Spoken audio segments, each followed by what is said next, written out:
Assalamualaikum warahmatullahi wabarakatuh. Saya dari nama saya Muhammad Ali Listianto. Saya bagian tentang sifat pendidik tentang dalam hadis tarbawi, khususnya pada pembahasan sifat tawadhu pada seorang guru. Baik, langsung saja saya akan mempresentasikan pada kesempatan kali ini. Yang pertama yaitu tentang hadis Rasulullah SAW yang berbunyi dari Masyruk, qala dakhalna al Abdullah bin Mas'ud. Dia dari Mas'ud kata, kami masuk ke rumah Abdullah bin Mas'ud. Kemudian qala ya ayuhan nas man alima syai'an fayaqulu bih. Kemudian Abdullah bin Mas'ud ini berkata, wahai sekalian manusia, barang siapa yang mengetahui sesuatu, maka hendaklah ia katakan yang ia ketahuinya. Waman lam ya'lam fayaqulullahu a'lam.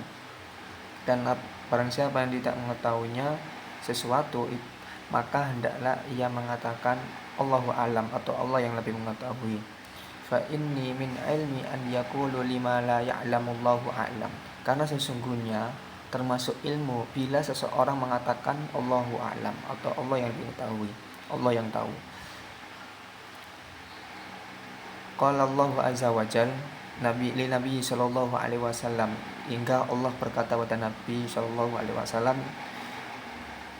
qala as'alukum alaihi min ajrin wa ma ana minal mutakallifin. Aku tidak meminta upah kepadamu atas takwaku, dan aku bukanlah termasuk orang-orang yang mengada-ngada. Quran surat As-Sadd ayat 86. Dan hadis ini diriwayatkan oleh Bukhari. Oke, dalam pembahasan lanjutannya kita lanjutkan pembahasan kali ini tentang kosakata dulu. Allahu a'lam itu adalah Allah yang ditahu, atau Allah yang mengetahuinya.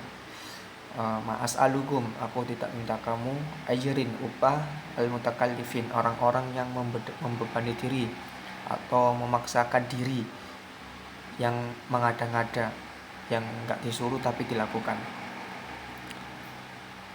Ya, sebelum ke situ kita harus tahu pengertian tentang tawadhu dulu. Jadi tawadhu itu apa? Jadi tawadhu ini kalau dari bahasa itu berasal dari kata wadoa, yang memiliki banyak arti sebenarnya. Yang diantaranya yaitu meletakkan, kalau dalam bahasa itu meletakkan, melepaskan, dan menghinakan, dan sebagainya. Dan di dalam lisanul Arab, wadoa itu lawan kata dari rafa'a, yaitu mengangkat. Kalau disimpulkan dari kata asalnya yaitu meletakkan diri pada posisi seorang hamba, melepaskan diri dari semua keangkuhan dan kesombongan, dan menghinakan diri di hadapan kebenaran, serta tidak mengangkat diri dari keangkuhan. Jadi tetap rendah diri, rendah hati. Sedangkan kalau dalam istilah para ulama, contohnya yaitu Al-Junaid bin Muhammad berkata, tawadhu adalah merendahkan diri, bersikap lembut dan rahmat. Senada atau sepemikiran dengan Abu Yazid Al-Bustami, yaitu mengatakan bahwa tawadhu adalah seorang tidak memandang bahwa dirinya memiliki kedudukan dan tidak melihat bahwa ada orang lain yang lebih jelek daripada dirinya. Sedangkan kalau menurut Ibnu Atha radhiyallahu anhu, tawadhu adalah menerima kebenaran dari siapapun. Kemuliaan itu ada di dalam tawadhu. Barang siapa yang mencari kemuliaan di dalam kesombongan, maka seolah-olah dia mencari api dalam neraka. Jadi intinya bahwa tawadhu itu menyadari bahwa diri ini merasa tidak lebih baik dari orang lain. Darinya lahirlah sifat lemah lembut dan semisalnya. Itu dari pengertian umum, sehingga kita tahu tawadhu itu seperti apa. Dari dalam hadis, mohon maaf ya.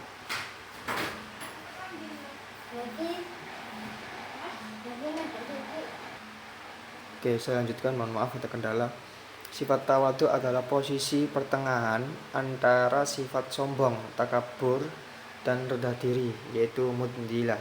Jadi seorang berilmu itu tidak boleh sombong dengan ilmunya, karena ilmu itu pemberian dari Tuhan, dari Allah Subhanahu wa taala, yang tidak boleh merendahkan dirinya sehingga merendahkan ilmu dan pemilik ilmu, itu tidak boleh. Nah, hadis tersebut itu melarang mereka untuk tidak sombong atau takabur sok tahu padahal yang tidak mengetahuinya apa-apa. Artinya memperlihatkan kepada orang lain bahwa ia seolah-olah tahu, seolah-olah alim, padahal ia tidak mengetahui dan tidak alim. Oke, langsung ke Ashabul Wurud dulu. Disebutkan dalam kitab Fathul Bari karya Al-Asqalani, diriwayatkan oleh Masruq juga, bahwa ketika ada seorang laki-laki di Kandah Kufa bercerita tentang datangnya asap tebal atau dukhon pada saat hari kiamat, kemudian menyebarkan pendengaran, penglihatan orang-orang munafik dan menyebarkan orang-orang mukmin seperti keadaan sebenarnya. Kita terkejut mendengar cerita itu. Kemudian aku datang ke Abdullah bin Mas'ud. Beliau pada saat itu berdiri bersandar, kemudian marah dan duduk berkata, barang siapa yang mengetahui sesuatu katakanlah sesuatu itu, dan barang siapa yang tidak mengetahui sesuatu, barang siapa yang tidak mengetahuinya, maka katakanlah Allahu a'lam atau Allah yang lebih tahu. Nah, pada sebab datangnya hadis inilah Abdullah bin Mas'ud menolak cerita yang disampaikan oleh tukang si cerita tersebut. Penolakan itu diantaranya karena sebagaimana dalam surat Al-Dukhan, asap tebal itu merupakan tanda-tanda dekat kiamat. Tanda-tanda dekat kiamat, bukan saat kiamat. Ya, lanjut. Dalam hadis di atas, Ibnu Mas'ud berkatakan, man alima syai'an fayaqulu bih. Barang siapa yang mengetahui sesuatu, maka hendaklah ia mengatakan apa yang ia ketahuinya. Kalimat ini itu adalah perintah menyampaikan ilmu bagi orang yang berilmu, kewajiban menyampaikan ilmu dan menyebarkan, dan tidak boleh menyembunyikan, terutama ketika menghadapi pertanyaan yang harus dijawab atau sangat dibutuhkan jawabannya yang bersifat wajib. Ini tentunya bagi orang yang memiliki ilmu sangat jelas tidak ada keraguan ilmunya dan hanya dia yang harus menjawabnya. Jadi kewajiban harus jawab, silakan dijawab. Wa man lam ya'lam fayaqulullahu a'lam. Dan barang siapa yang tidak mengetahuinya, maka hendaklah ia mengatakan Allahu a'lam, Allah yang lebih mengetahui. Perintah kedua adalah perintah bersifat tawadhu. Inilah yang harus kita lakukan, yaitu rendah hati, tidak sombong, mengatakan sesuatu yang tidak ia ketahui. Hadis ini melarang berbicara bagi orang-orang yang tidak ada ilmunya. Lebih baik diam atau secara jantan katakan saya tidak tahu, atau lebih tawadhu katakanlah Allahu a'lam, daripada berbicara yang menyesatkan. Demikian juga orang-orang yang ilmunya kurang matang atau dalam keraguan kebenarannya, lebih baik serahkan pada ahlinya. Fa inna min ilmi an yakula lima la ya'lamullahu a'lam. Karena sesungguhnya termasuk ilmu apabila seorang tidak mengetahui mengatakan Allahu a'lam. Jadi orang yang mengatakan wallahu a'lam itu ketika tidak tahu, tandanya orang yang berilmu, karena ia mengetahui posisi dirinya dan derajat dirinya bahwa ia tidak mengetahui. Orang yang memiliki sifat terpuji ini dipercaya oleh masyarakat dan dinilai sebagai orang alim, karena kalau nggak tahu ia bilang nggak tahu.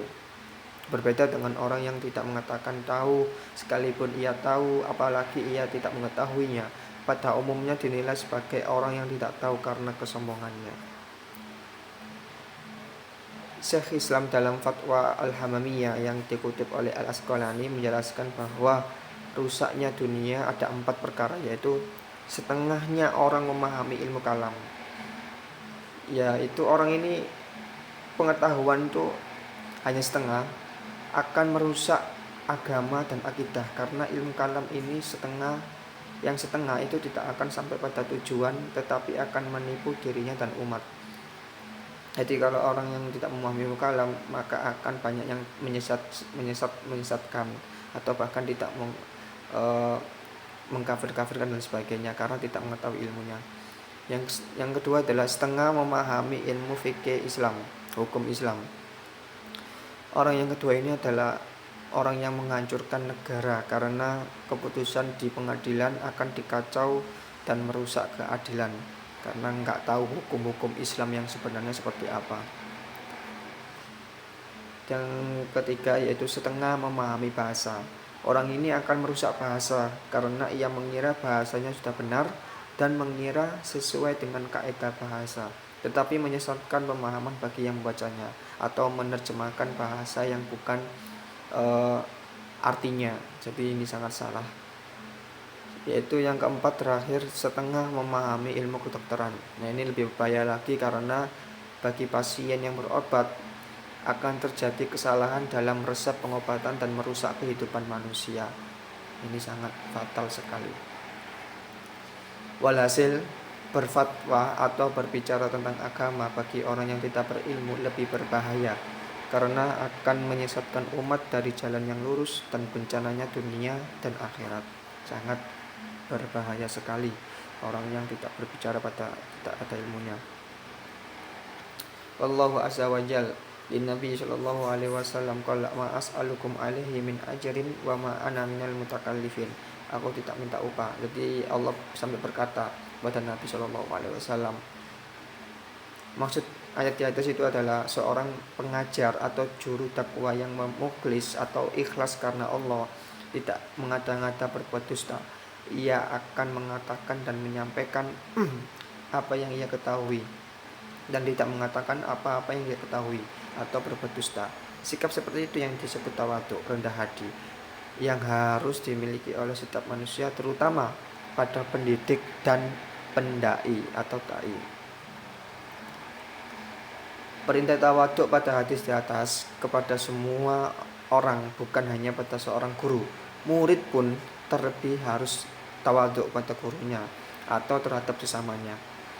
Hanya di sini saja karena pembahasan kode etik guru atau sifat pendidik guru, jadi cenderung ke guru. Sehingga Abdullah Nasiulwan mengatakan bahwa hendaknya seorang murid tawadhu terhadap gurunya bagaikan seorang pasien terhadap dokternya.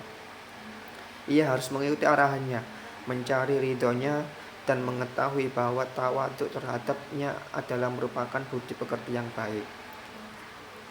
Seperti contoh dalam Ibnu Abbas, sekalipun terkenal keagungannya memegang dan memarkirkan kendaraan gurunya yaitu Zaid bin Thabit al-Ansari dan berkata, hakada amrina an taqfa'al ya'lamu inna. Demikian kita diperintahkan berbuat terhadap para ulama kita. Jadi disuruh gurunya memarkirkan, dia ikut memarkirkan.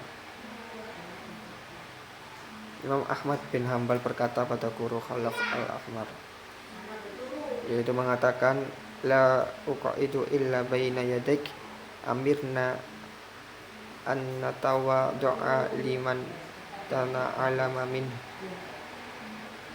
Aku tidak duduk kecuali di sisimu. Kami diperintahkan tawadhu terhadap orang yang kami belajar darinya. Imam Muhammad tawadhunya pada guru sehingga dia tidak duduk kecuali di sisi gurunya. Nah, inilah yang kami belajar dari gurunya. Alangkah indahnya jika guru dan murid sama-sama tawadhu, saling menghargai dan saling mencintai satu sama lain. Hubungan antara guru dan murid bukanlah sekedar hubungan lahir saja, akan tetapi hubungan lahir dan batin, hubungan cinta karena Allah Subhanahu wa taala. Pelajaran yang dapat dipetik adalah satu, perintah bersifat tawadhu dalam ilmu, terutama ketika tidak mengetahui suatu ilmu, katakanlah apa adanya, aku tidak tahu atau Allahu a'lam. Yang kedua, tidak boleh memaksakan diri atau mengada-ngada jawaban ilmu yang ngawur, yang tidak benar. Yang ketiga, tidak boleh berfatwa hukum kecuali sudah yakin kebenarannya. Yang keempat, tidak mengurangi bobot keilmuan seseorang yang mengatakan tidak tahu terhadap ilmunya yang belum ia ketahui. Biografi para perawi hadis. Yang pertama adalah Masyruk bin Al-Ajda' bin Malik Al-Hamadani Al-Wadi'i, dipanggil Abu Aisyah Al-Kufi, seorang tabi'in yang kredibel atau thiqah, seorang alim fikih, ahli ibadah dan muhadharam, yaitu beliau itu hidup di masa Nabi tetapi tidak bertemu dengan Nabi, tapi juga orang beriman. Dan hadisnya diriwayatkan ashab al-sunan. Yang kedua adalah Abdullah bin Mas'ud al-Hudaili atau Ibnu Mas'ud, atau juga disebut dengan Abu Abdurrahman, tergolong lebih awal masuk Islam, as-sabiqun awalun, yaitu orang yang keenam. Dia tergolong ulamanya sahabat senior, berhijrah 2 kali, yaitu ke Habasyah dan ke Madinah. Aktivis dalam berbagai peperangan bersama Rasulullah SAW, seorang sahabat yang terdekat dengan Rasulullah SAW dan dimuliakannya. Dia pernah dipercaya menjadi gubernur Kufah dan memegang Baitul Mal pada masa Khalifah Umar dan awal kekhalifahan Utsman. Wafat di Madinah pada tahun 32 Hijriah dalam usia 60 tahun lebih dan dimakamkan di Baqi. Dia meriwayatkan hadis sekitar 95 hadis. Oke, kesimpulan dari awal adalah tawadhu. Seorang pendidik hendaknya bersikap rendah hati atau tawadhu yang sebagai salah satu indikator keilmuannya. Semakin tinggi ilmunya, semakin pula tawadhunya. Pendidik yang tawadhu terhadap ilmunya, menyampaikan ilmu yang diketahuinya dan tidak merasa rendah, mengatakan tidak tahu ketika tidak mengetahuinya. Terima kasih, itu yang dapat saya presentasikan. Apabila ada kesalahan pengucapan kata perbuatan dari saya mohon maaf sebesar-besarnya. Sekian dari saya. Wassalamualaikum warahmatullahi wabarakatuh.